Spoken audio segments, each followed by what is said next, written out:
But now I knew, okay, these bitches ain't lying. Most of these bitches that's saying that he be doing certain shit, they're not fucking lying. I didn't want to be a part of the Me Too movement. I didn't want to victimize myself.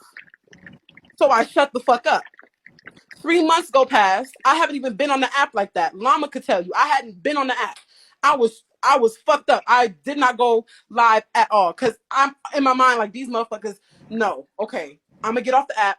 Got off the app for 3 months, come back.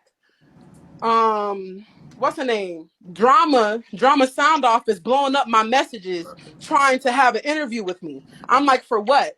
She was like, because you're one of the people that met, TKO, and I want to see if, maybe your experiences is different from the other girls, just to shed light on maybe he's not that bad of a person type shit. I didn't respond.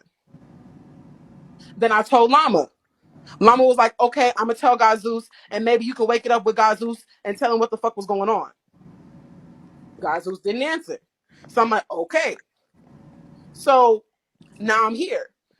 I still said I'm not gonna do it. Drama Sound Off pressed me for a whole month, asking me to do an interview. I said I'm not doing it. It's too much bitches on some Me Too shit. That was McCash Boo, and the rest of them bitches was saying that he did this, he did that. I didn't want to be involved with them bitches. I didn't want to be tied in with those bitches. And then the Yetta thing happened. So I fly into a room and I hear them talking about trauma bonds and some more shit with Drama Sound Off. Has nothing to do with TKO. So Yetta was up there. Now, mind you, me and Yetta had already gotten into it because Yetta assumed that I wanted to fuck with TKO. Any bitch that ever had a conversation, any bitch that he ever gifted or whatever the fuck, them bitches, he fucking automatic. So she also implanted that shit in everybody else's mind. Then me and her had a conversation on Drama Sound Off's panel, and we came to an understanding, and we had no beef anymore. And I broke down like what was going on, and I told her that she was right. That nigga is a fucking predator. And then that's how the conversation went from there. It wasn't an interview. It wasn't me trying to get clout or have people feel sorry for me, sympathize with me. It was just a conversation and bringing awareness to what the fuck happens. And not just with this nigga, what happens to all women. Yeah, they wanted to be grouped in, facts. And I wasn't going for it. And when every time they even called the nigga name, I would not respond. Because I'm not talking about him. That's not what I'm not giving this nigga no more energy. I'm not giving him no more power. What the fuck? So after that, Royce and her mama got me into their room.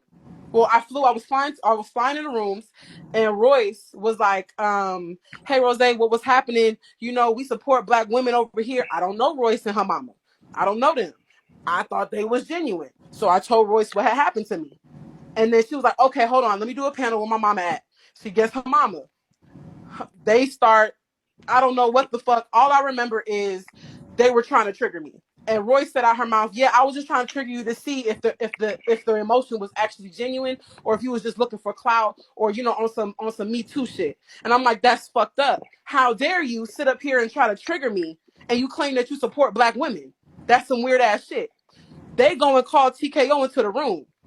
So they like, oh, confront the person who did this to you. You need to confront the person. I said, I'm not ready. I don't want to have a conversation with him. I don't want to do this. They said, nah, you gotta confront it. You gotta confront it. So I'm like, what the fuck? They bring a nigga up on the panel. I said, if he comes on the panel again, I'm not having a conversation. They was like, please, like, you was a strong woman. You need to come up. You need to come up and speak your piece. Let him come up and tell him what he did to you. And I told him, the nigga did not deny shit that I said. He said, haha, that's cute. He could not say, no, I ain't do that shit. That bitch lying on me. Da, da, da. He could not deny it. What he said was, Rose knows how to articulate herself well, and the way she articulates herself makes her more believable. That's the words that he used. Not, oh, she's lying on me. Why the fuck would I do that? The nigga said she's just more articulate, so they gonna believe her before they believe me. And he started the why me shit. Then the nigga said on some Pastor P shit, oh, I'm gonna expose your news. So I said, do it. Then Empress started asking for my supposed news that this nigga TKO supposedly had. Not Pastor P. Yes, that was right after Pastor P had exposed yet Leah. Lord. Right after. So this nigga tried to hit me with some, oh, I'm gonna expose your news. Empress is begging for the news that this man claims that he has of me. Empress stopped fucking with TKO because TKO couldn't send no news because he didn't have none. Empress is messy. So she stopped fucking with him. Then Empress went and told Eb and the rest of them, and they was trying to back him, but they was like, nigga, you say you got the news and shit, you saying that she was doing X, Y, and Z. Show us. Because you show us with everybody else.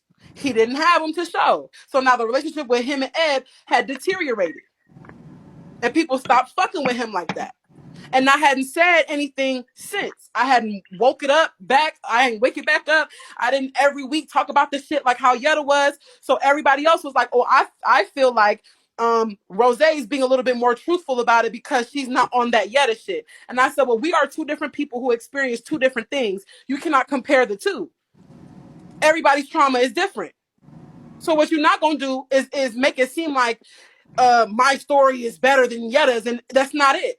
I'm not doing that. I'm not doing that with you because Yetta, whatever Yetta went through was a real fucking thing, and it's traumatized her.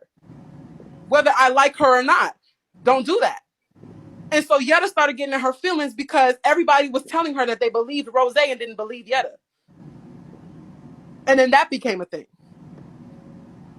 And so I had to go and tell Yetta, like, look, I believe you. I believe what the fuck, happened to you. I feel like you could have went about it differently. But, in solidarity as a woman who's been through some shit, I I understand type shit. I ain't gonna ride with you. I ain't finna trauma bond with you. I ain't finna make friends with you and be best friends and frenemies or some shit like that because we have a common enemy. I'm not with none of that. I'm not doing it.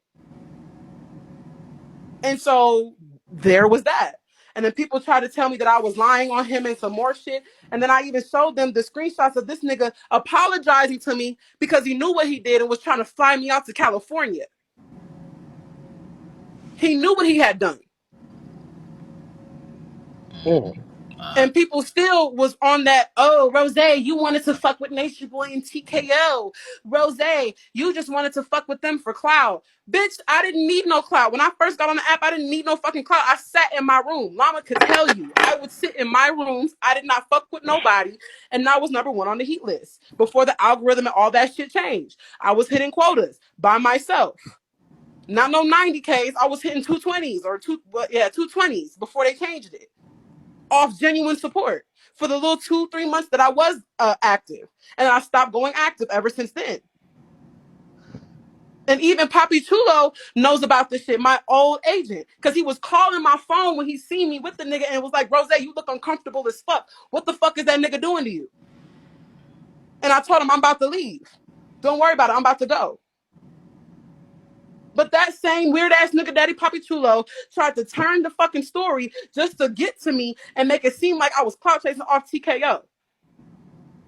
Because he wanted to hurt me. When it's the same nigga that was trying to save me from the nigga. And was blowing up my phone. Okay. So hopefully that has brought shed a little light on what the fuck Rosé had to go through. And I'm still not looking for no sympathy from nobody. I'm not sitting here bringing this shit up every chance I get. Other motherfuckers bring this shit up. Every single time. So, Zeus, my position on this was I told Rosé being around him was a bad idea. And it was a bad idea.